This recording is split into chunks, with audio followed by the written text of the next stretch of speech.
Hi friends, welcome to Swan institute YouTube channel. And మీరు ఇక్కడ గమనించండి, registration certificate registered with NSE national stock exchange along with working as a marketing partner in Zerodha demat company. And మీరు గూగుల్లో కూడా search చేయొచ్చండి Schwann institute అని చెప్పి. అలాగే మీరు ఫేస్బుక్లో ఫాలో అవ్వాలనుకుంటే స్వాన్ SIFM అని టైప్ చేసి ఫాలో అవ్వచ్చు. ఇంకా మీరు జస్ట్ డైలో కూడా మన ఇన్స్టిట్యూట్ని సెర్చ్ చేయొచ్చండి.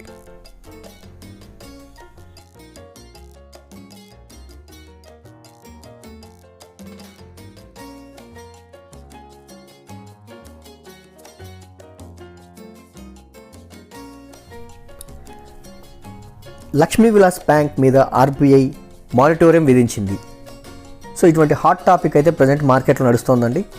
Lakshmi Vilas bank is going to shut down. Lakshmi Vilas బ్యాంక్ని క్లోజ్ చేస్తున్నారు, ఎత్తిపోయింది, షట్ డౌన్ అవుతోంది అనేటువంటి హాట్ టాపిక్స్ అయితే ప్రజెంట్ మార్కెట్లో నడుస్తున్నాయి.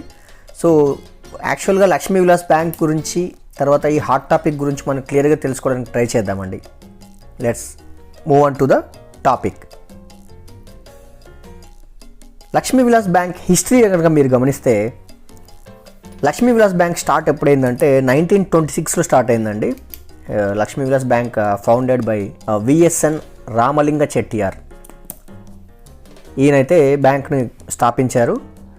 స్టార్ట్ అయ్యేటప్పుడు వచ్చేసి ఇక్కడ 7 మంది భాగస్వాములు కలిపి 7 మెంబర్స్ ఆఫ్ పార్ట్నర్షిప్తో కలిసి ఈ కంపెనీ స్టార్ట్ చేశారు 1926, బిఫోర్ ఇండిపెండెన్స్ డే అండి. ఇది గుర్తించాలి మీరు, స్వాతంత్రం ముందు స్టార్ట్ చేశారు. ఆఫ్టర్ ఇండిపెండెన్స్ డే తర్వాత బ్యాంకులు అండర్ రెగ్యులేటరీ కింద తీసుకొని రావడం జరిగింది. రెగ్యులేటరీ బాడీ స్టార్ట్ అయింది 1935, RBI చట్టం. సో అప్పుడు మనకు 1958లో ఆగస్టు 11న ఈ కంపెనీకి అయితే లైసెన్స్ అనేది RBI నుంచి మంజూరు చేయడం జరిగింది. ఆ విధంగా కంపెనీ ప్రస్థానం స్టార్ట్ అయిందండి.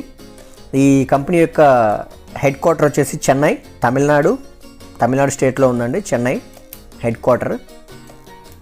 సో ఇందులో ప్రజెంట్గా వచ్చేసి 2020 వరకు మనం తీసుకుంటే కనుక 570 బ్రాంచుల దాకా ఉన్నాయండి ఈ కంపెనీ. ఇనిషియల్గా అయితే వాళ్ళు చెన్నై బేస్డ్ స్టార్ట్ చేశారు. మెల్లగా చుట్టుపక్కలటువంటి స్టేట్స్ ఆంధ్ర, కర్ణాటక, కేరళ లాంటి స్టేట్స్కి విస్తరించిన తర్వాత వాళ్ళ వ్యాపారాన్ని దేశం మొత్తం మీద స్థాపించడానికి ట్రై చేశారు. ప్రజెంట్ కంపెనీలో దగ్గర 21,000 కోట్ల డిపాజిట్స్ అన్నీ ఈ కంపెనీలో ఉన్నాయండి. సో ఈ విధంగా అయితే కంపెనీ హిస్టరీ గురించి మనం తెలుసుకున్నామండి. మరి లక్ష్మీ విలాస్ బ్యాంక్ లాసెస్లోకి ఎలా టర్న్ అయింది అనే విషయం గురించి మనం తెలుసుకుందామండి. 2014 మీరు గమనిస్తే, ఫైనాన్షియల్ రిపోర్ట్స్ గమనిస్తే 2014లో కూడా డివిడెండ్ అనేది ₹1 డిక్లేర్ చేశారు. 2015లో కూడా ₹2 పర్ షేర్ డివిడెండ్ డిక్లేర్ చేశారు. 2016లో అయితే ₹3 పర్ షేర్ డివిడెండ్గా డిక్లేర్ చేశారు. సో హిస్టరీ గమనిస్తే మాత్రం 2016 వరకు కంపెనీ ఫైనాన్షియల్ స్ట్రెంగ్త్ అనేది చాలా బాగుందండి. చాలా వర్క్ చేస్తున్నారు, ఎక్సలెంట్గా వర్క్ చేస్తున్నారు. సో ప్రాఫిట్లు కూడా రికార్డ్ నమోదు చేశారు. బట్ ఆఫ్టర్ 2016 కంపెనీ లాస్లోకి టర్న్ అయిందండి. ఇక్కడ ఎందుకు లాస్లోకి టర్న్ అయిందంటే, వీళ్ళు అప్పటి వరకు 2016, 2015 బిఫోర్ వరకు ఎలా ఉందంటే వీళ్ళ business small and medium enterprises అంటే SME లోన్స్ మాత్రమే ఇచ్చేవాళ్ళు, రికవర్ చేసుకునేవాళ్ళు. బట్ అన్ఫార్చునేట్లీ వీళ్ళు బిజినెస్ ఎక్స్పాండ్ చేయాలనేటువంటి ఒక అత్యాశ అనుకోవచ్చు, లేకుంటే ఒక స్ట్రాటజిక్ ప్లాన్ అనుకోవచ్చు, మొత్తానికైతే ఏదో ఒకటి చేశారు. ఈ బిజినెస్ని ఎక్స్పాండ్ చేయాలనే ఉద్దేశంతో వీళ్ళైతే పెద్ద కంపెనీలకి లార్జ్ లోన్స్ ఇవ్వాలనే ఉద్దేశంతో వీళ్ళు కొన్ని కంపెనీలకైతే లోన్లు ఇచ్చారండి. వాటిలో మనం ప్రస్తావించగలిగితే మాత్రం ఫార్టీస్ హెల్త్ కేర్ అనే కంపెనీ మీకు తెలిసే ఉంటుంది, ఫార్మా సెక్టర్ ఇది. ఫార్టీస్ హెల్త్ కేర్ సంబంధించినటువంటి ఒక ప్రమోటర్, 2-3 ప్రమోటర్స్ ఏమో ఉన్నారు కంపెనీలో. అందులో ఒక ప్రమోటర్కి అయితే వీళ్ళు 720 కోట్ల రూపాయలు లంసమ్ అమౌంట్ అనేది ఒక లోన్గా వాళ్ళకి శాంక్షన్ చేశారు. ఓకే, దాని తర్వాత ర్యాన్బాక్సీ అనేటువంటి ఒక medical related pharma related company అండి ఇది కూడా, ర్యాన్బాక్సీ. దీనికి కూడా అరౌండ్ వీళ్ళు 794 కోట్ల దాకా వీళ్ళు రుణాన్ని మంజూరు చేశారు.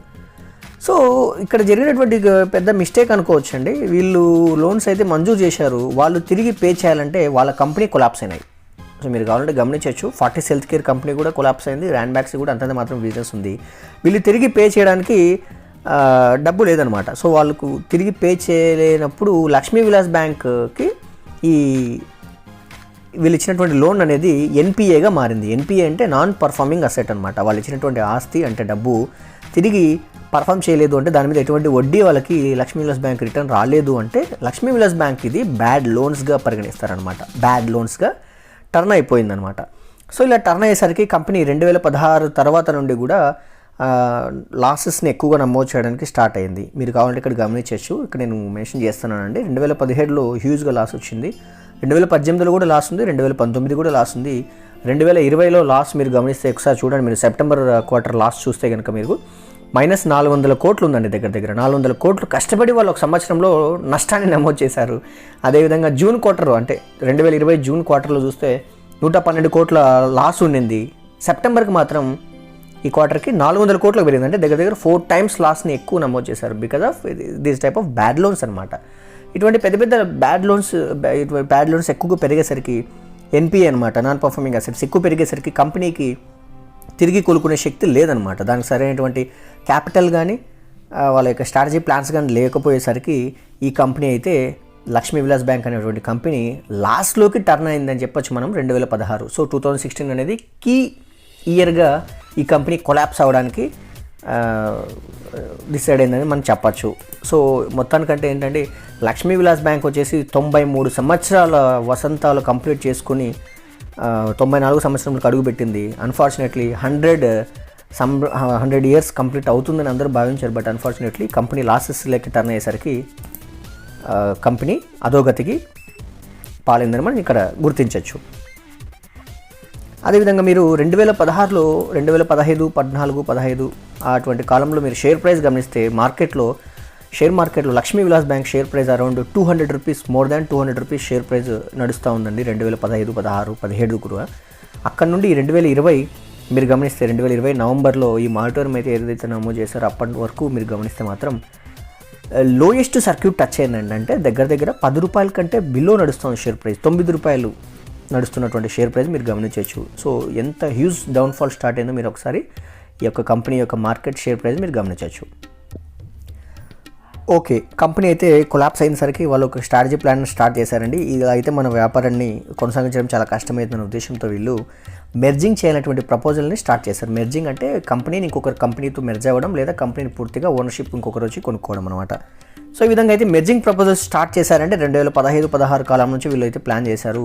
మీరు హిస్టరీలో గమనిస్తే మాత్రం Lakshmi Vilas bank clicks capital అనేటువంటి కంపెనీతో వీళ్ళు సంప్రదింపు జరిపారు. మెర్జింగ్ చేద్దామని చెప్పి ప్రపోజల్ చేసేసి అది మధ్యలో ఆగిపోయేసరికి దాన్ని కూడా క్లోజ్ చేసుకున్నారు. సో అక్కడ మెర్జింగ్ అనేది ఫెయిల్ అయింది, ఒప్పుకోవడం లేదు.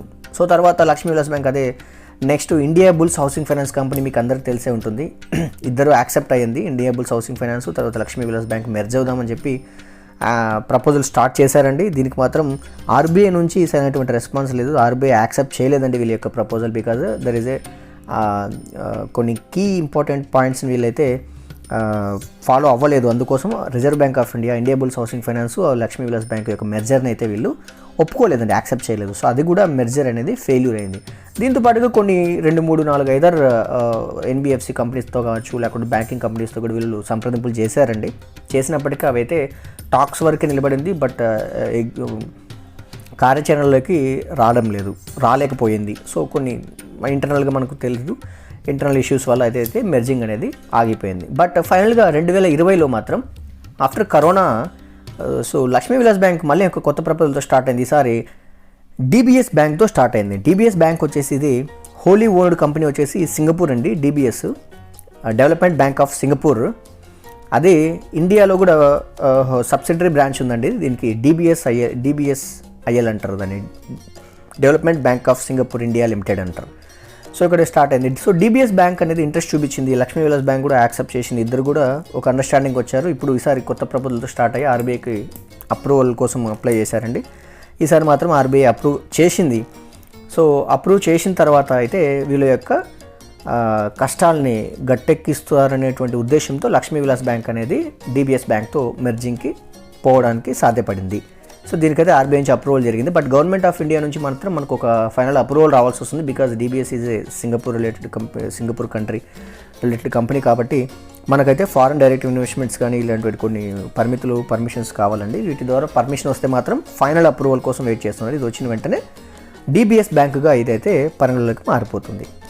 సో ఇదండి మెర్జింగ్ ప్రపోజల్స్ ఇలా జరిగింది. మెర్జ్ కూడా అయిపోయిందండి. ఇప్పుడు మనం మెర్జింగ్ అయిన తర్వాత అయితే డిబిఎస్ బ్యాంక్ అనేటువంటి కంపెనీ మాత్రం మనకు మార్కెట్లో కనిపిస్తుంది, లక్ష్మీ విలాస్ బ్యాంక్ అనేది ఉండదు.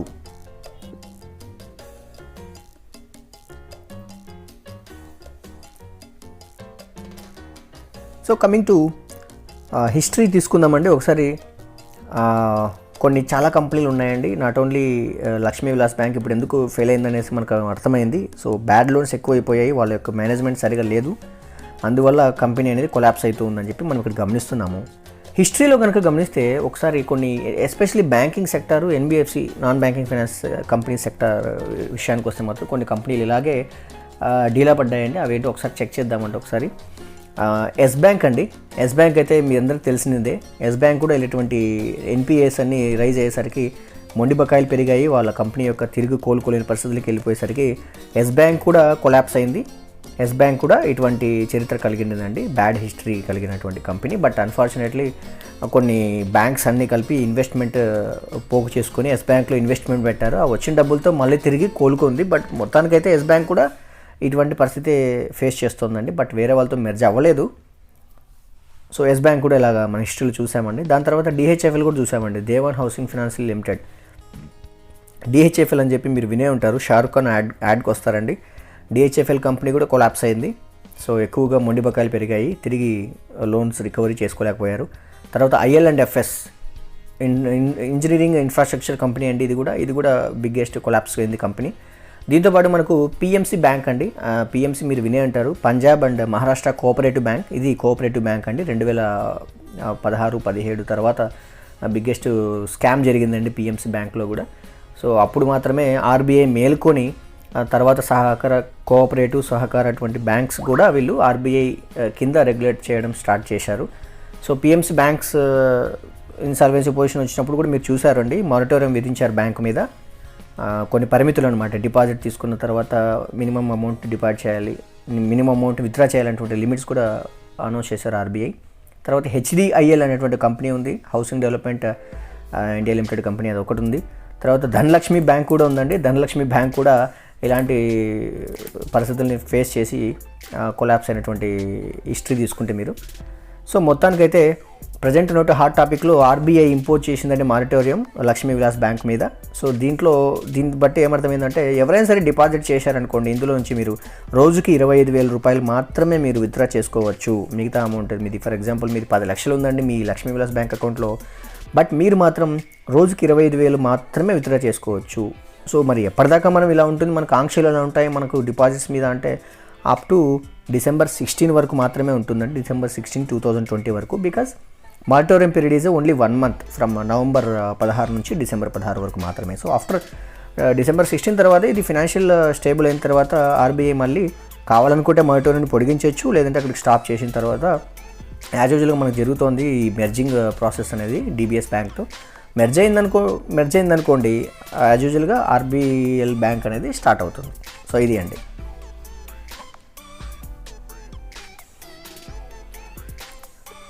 So coming to Lakshmi Vilas bank deposit holders అండి. What about deposit holders in Lakshmi Vilas bank? So Lakshmi Vilas బ్యాంక్లో ఉన్నటువంటి అకౌంట్ హోల్డర్స్ పరిస్థితి ఏంటి అంటే ఏం ప్రాబ్లం లేదండి, యాజ్ ఆర్బీఐ ప్రామిస్ చేసింది. సో మీరు చేసినటువంటి డిపాజిట్కి ఎటువంటి డోకా లేదు. మీరు ఎంత అమౌంట్ ఉందనుకోండి, ఫర్ ఎగ్జాంపుల్ మీరు 5 లక్షలు ఉండొచ్చు, 10 లక్షలు ఉండొచ్చు సేవింగ్స్ అకౌంట్లో చెప్తున్నాను, లేదా మీరు ఎఫ్డీ చేసింటారు ఒక 20 lakhs లేదా 10 lakhs లేదా 1 lakh రూపీ ఎఫ్డీ చేసింటారండి లక్ష్మీ విలాస్ బ్యాంక్లో, దానికి కూడా మీకు ఎటువంటి డోకా లేదు. లక్ష్మీ విలాస్ బ్యాంక్ ఎంత అయితే ప్రామిస్ చేసిందో అంత పర్సెంటేజ్ రేట్ ఆఫ్ ఇంట్రెస్ట్తో కలిపి మీకు అమౌంట్ అనేది మీకు వస్తుందండి. కాకపోతే ఈ 1 month మాత్రమే మారిటోరియం అనేది మెన్షన్ చేశారు కాబట్టి ఇప్పటిదాకా మీరు సేవింగ్స్ అకౌంట్లో ఏదైనా అమౌంట్ ఉంటే కనుక 25,000 రూపాయలు మాత్రమే మీరు రోజుకు విత్డ్రా చేసుకోవచ్చు. సో బ్యాంక్ అయితే ఎక్కడికి వెళ్ళదండి, నో ప్రాబ్లం, మీరేం భయపడకండి. ఆర్బీఐ పర్మిషన్ ఆర్బీఐ అప్రూవల్ ఉంది, ఆర్బీఐ పర్మిషన్ ఉంది, ఆర్బీఐ మెయింటైన్ చేస్తుంది, ఆర్బీఐ గైడ్లైన్స్ కింద వర్క్ చేస్తుంది కాబట్టి ఆర్బీఐ కూడా ఆల్రెడీ ప్రామిస్ చేసింది. So no problem. సో మీరైతే డిపాజిట్ అకౌంట్ ఉంటే మాత్రం మీరేం భయపడాల్సిన అవసరం లేదు. బయట ఉన్నటువంటి న్యూస్ని చూసి మీరు ప్యానిక్ అవ్వకండి. So no worry about that. So but after merging అయిన తర్వాత మాత్రం ఇది టీబీఎస్ బ్యాంక్ అనౌన్స్ చేసేటువంటి ఇంట్రెస్ట్ రేట్ని బట్టి మీకు అప్పుడు ఇంట్రెస్ట్ వస్తుందండి, ఒకవేళ మీరు అలాగే కంటిన్యూ అయితే. అర్థం కాలేదండి, ఒకసారి క్లియర్ కట్గా ఎగ్జాంపుల్తో ఎక్స్ప్లెయిన్ చేద్దామండి. సపోజ్ మీరు 1 lakh రూపీ ఫిక్స్డ్ డిపాజిట్ చేశారండి లక్ష్మీ విలాస్ బ్యాంక్లో 2017లో. కాలపరిమితి వచ్చేసి 5 సంవత్సరాలు, అంటే 2022కి మీకు మెచ్యూరిటీ అవ్వాలన్నమాట మీ ఫిక్స్డ్ డిపాజిట్ అమౌంట్ ₹1,00,000. సో అప్పుడు ఉన్నటువంటి Lakshmi Vilas bank interest rates ఎంత ఇచ్చారంటే 10% per annum ఇస్తామన్నారనమాట. సో లక్షకు 10% అంటే ₹10,000. సో 5 సంవత్సరాలకు గాను మీకు ₹50,000 మీకు రాబడి రావాలి. బట్ అనుకోకుండా ఏం జరిగిందంటే ఇక్కడ మెర్జింగ్ ప్రాసెస్ అయింది అనుకోండి ఒకవేళ DBSతో 2020లో. సో ఈ 3 సంవత్సరాలకు గాను 2017 నుంచి 2020 వరకు అయితే ఈ 10% అనేది మీకు క్యాలిక్యులేట్ అవుతుంది.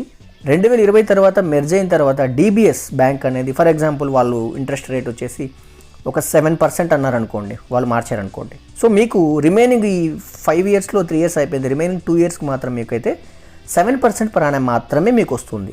సో వాళ్ళు అనౌన్స్ చేసేటువంటి వడ్డీ రేట్లు ఎలా ఉంటాయో మనకు తెలియదండి.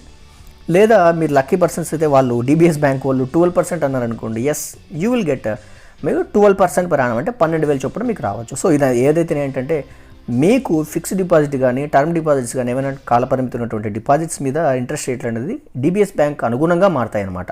సో ఇది క్లియర్ అండి. సో దీని తర్వాత మనమైతే షేర్ హోల్డర్స్ గురించి కూడా మాట్లాడాలండి. What about Lakshmi Vilas bank share holders? ఇది వెరీ క్లియర్ అండి. లక్ష్మీ విలాస్ బ్యాంక్ షేర్స్ లో మేము ఇన్వెస్ట్ చేసినట్లయితే ఇంతవరకు మనమైతే డిపాజిట్ చేసినప్పుడు అయితే డిపాజిట్ హోల్డర్స్ గురించి మాట్లాడాము. ఇప్పుడు మనం షేర్స్ ఉంటే మన పరిస్థితి ఏంటి? సో ఫర్ ఎగ్జాంపుల్ నావైతే ఒక 1000 షేర్స్ ఉన్నాయనుకోండి, నేనైతే ఒక ₹100 దగ్గర కొన్నాను, లేకుంటే ₹50 దగ్గర కొన్నాను, లేదా నా ఒక 200 షేర్స్ ఉన్నాయండి, నేను కొన్నది ఒక ₹70 దగ్గర కొన్నాను ఒక 1-2 ఇయర్స్ బ్యాక్. నా పరిస్థితి ఏంటి అంటే వాళ్ళకి సొల్యూషన్ మనం ఇక్కడ ఎక్స్ప్లెయిన్ చేయబోతున్నాము. As per the RBI rule ప్రకారం అనమాట, reserve bank of India rule ప్రకారం అయితే వాళ్ళకు కొన్ని టర్మినాలజీస్ ఉంటాయండి. ఎగ్జాంపుల్ నేను చెప్తున్నాను ఒకటి, క్యాపిటల్ అడిక్వసీ రేషియో అంటారు దీన్ని. అంటే క్యాపిటల్ అడిక్వసీ రేషియో వచ్చేసి వాళ్ళు RBI చెప్పినటువంటి ప్రజెంట్ ఉన్న రేట్ ప్రకారం 9% యాక్చువల్గా ఉండాల్సింది బ్యాంక్, ఏ బ్యాంక్ అయినా సరే 9% minimum capital adequacy ratio maintain చేసుకుంటూ వెళ్ళాలి. అంటే అది ఉంది అంటేనే రేపు పొద్దున్నటువంటి డిపాజిట్ హోల్డర్స్కి నో ప్రాబ్లం అనమాట. బట్ అన్ఫార్చునేట్లీ లక్ష్మీ విలాస్ బ్యాంక్లో వచ్చేసి వీళ్ళు ప్రజెంట్ 2020లో వీళ్ళ క్యాపిటల్ అడిక్వసీ రేషియో వచ్చేసి 1.12 లాగా ఉందండి. సో 1.12 అంటే దగ్గర దగ్గర 1% దగ్గరలో ఉంది. అంటే 9% ఉండాల్సింది 1% ఉందంటే కంపెనీ కొలాప్స్ అవుతూ వచ్చింది. సో ఇది వెరీ వెరీ డేంజర్ అనే ఉద్దేశంతో RBI కలగ చేసుకొని ఇప్పుడు దాన్ని స్టడీ చేయడం కోసం ఒక 1 month టైం కావాలి. ఈ 1 monthలో డిపాజిట్స్ అన్నీ వెనక్కి వెళ్ళిపోతే చాలా కష్టమవుతుంది కాబట్టి కొంచెం స్టడీ చేయడం కోసం, ఆడిటింగ్ చేయడం కోసం 1 month మానిటరింగ్ అనేది ఇంపోజ్ చేశారండి లక్ష్మీ విలాస్ బ్యాంక్ మీద. సో దీన్ని బట్టి మీరు అర్థం చేసుకోవచ్చు షేర్ హోల్డర్స్కి ఏంటి ఈ లాభమా నష్టమా అంటే సింపుల్ అండి. కంపెనీ ఎప్పుడైనా సరే దివాలా తీసినా, లేదా మెర్జింగ్ చేసినా, లేదా అమాల్గమేట్ చేసినా, లేదా కంపెనీని గవర్నమెంట్ ఆఫ్ ఇండియా లేదా చట్టపరంగా వాళ్ళు తీసుకున్న చర్యలు తీసుకున్నప్పుడు కంపెనీని షట్ డౌన్ చేసినప్పుడు అయినా సరే గుర్తుపెట్టుకోండి, కంపెనీలో కొన్ని ATR1 బాండ్స్ కానీ లేకపోతే మ్యూచువల్ ఫండ్స్లో కొన్ని బాండ్స్లు ఇన్వెస్ట్ చేస్తుంటారు కదండి, ఆ బాండ్స్కి సంబంధించింది కానీ ఈ డెట్ మార్కెట్ ఉంటుందండి. డెట్ మార్కెట్లో వాళ్ళకి పే చేసిన తర్వాత మిగిలిన అమౌంట్ని మాత్రమే షేర్ హోల్డర్స్కి ఇస్తారనమాట. సో ప్రజెంట్ లక్ష్మీ విలాస్ బ్యాంక్లో టైర్ 1 బాండ్స్కి వాళ్ళు పే చేసినటువంటి అమౌంటే వాళ్ళ దగ్గర సరిగా లేదు, దానికే సరిగా క్యాపిటల్ లేదనమాట. సో ఇంకా వాట్ అబౌట్ షేర్ హోల్డర్స్ అండి? సో ఉన్న అమౌంట్ వాళ్ళకి పే చేయడానికి లేదన్నప్పుడు షేర్ హోల్డర్స్ పరిస్థితి ఏంటి? సో 100%, 100కి 95% అయితే ఇప్పటివరకు ఛాన్సెస్ ఏమీ లేవండి. సో దీన్ని బట్టి మీరు అర్థం చేసుకోండి, జాగ్రత్త పడండి. మీరైతే లక్ష్మీ విలాస్ బ్యాంక్లో షేర్స్ ఉన్నట్లయితే వెంటనే అమ్మేసుకోవడానికి ట్రై చేయండి. ఆల్రెడీ ఉన్న వాళ్ళైతే మీ పరిస్థితి ఇంకా క్వశ్చన్ మార్కేనండి. దీనికి ఎవరు సొల్యూషన్ కూడా చెప్పలేమీ సొల్యూషన్ లేని క్వశ్చన్ అనమాట ఇది. సో 100% మీ వాల్యూ అయితే 0 అవ్వడానికి ఛాన్సెస్ ఎక్కువ ఉంది. సో మీరు చూడొచ్చు షేర్ మార్కెట్లో కూడా షేర్ ప్రైస్ కొలాప్స్ అవుతూ వస్తుంది, డైలీ 10%, 20% కొలాప్స్ అవుతూ ఉంది. సో 100% అయితే అందరూ కూడా డౌన్ఫాల్ అవుతుంది. ఒకవేళ DBS బ్యాంక్ మెర్జింగ్ అయిన తర్వాత, అది మెర్జ్ అయిన తర్వాత వచ్చినటువంటి క్యాపిటల్కి వాళ్ళ దగ్గర ఉన్నటువంటి అమౌంట్కి సంబంధం లేకుండా ఉంటుంది కాబట్టి, మైనస్లోనే ఉంటుంది కాబట్టి మీకైతే షేర్ హోల్డర్గా దీనివల్ల బెనిఫిట్ ఏముండదు, మీకు వెల్త్ అనేది క్రియేట్ అవ్వలేదు, లాస్ అయ్యారు. సో మీకు యాజ్ ఏ షేర్ హోల్డర్గా అయితే మీకు చాలా ఇబ్బంది అండి. దీన్ని మీరు గుర్తుపెట్టుకొని ఎంత వీలైతే అంత తొందరగా అట్లీస్ట్ ₹5, ₹10 అయినా సరే పర్లేదు ఎగ్జిట్ అవ్వడం ఉత్తమమైన పనిగా చెప్పవచ్చు. సో జాగ్రత్త ఫ్రెండ్స్, ఎవరైనా షేర్స్ ఉన్నట్లయితే వెంటనే ఎగ్జిట్ అవ్వడానికి ట్రై చేయండి. And what about employees of Lakshmi Vilas bank? Lakshmi Vilas బ్యాంక్లో వర్క్ చేస్తున్నటువంటి ఎంప్లాయీస్ పరిస్థితి ఏంటి, తర్వాత ఇంట్రెస్ట్ రేట్స్ గురించి ఎలా చేంజ్ ఉంటాయి అనే దాని గురించి తెలుసుకుందామండి. ఫర్ ఎగ్జాంపుల్ మీరు కనుక లక్ష్మీ విలాస్ బ్యాంక్లో ఎంప్లాయీ అయినట్లయితే మీకు ఈ ప్రాబ్లం ఏం లేదండి. ఎందుకంటే DBS కంపెనీ మాత్రమే మారుతుంది. లక్ష్మీ విలాస్ బ్యాంక్ అనే పేరును మనకి రేపొద్దు నుంచి మనం మార్కెట్లో చూడలేమండి. 90 సంవత్సరాల పైచిలుకున్నటువంటి ఎక్స్పీరియన్స్ ఉన్నటువంటి కంపెనీని మనం కోల్పోతున్నాము. So foreign company related company మా పేరుని ఫుల్ఫిల్ చేస్తుంది. సో DBS బ్యాంక్ అనే పేరుతో కంటిన్యూ అవుతుందండి బ్యాంకు. అన్ని బిల్డింగ్స్ అక్కడే ఉంటాయి.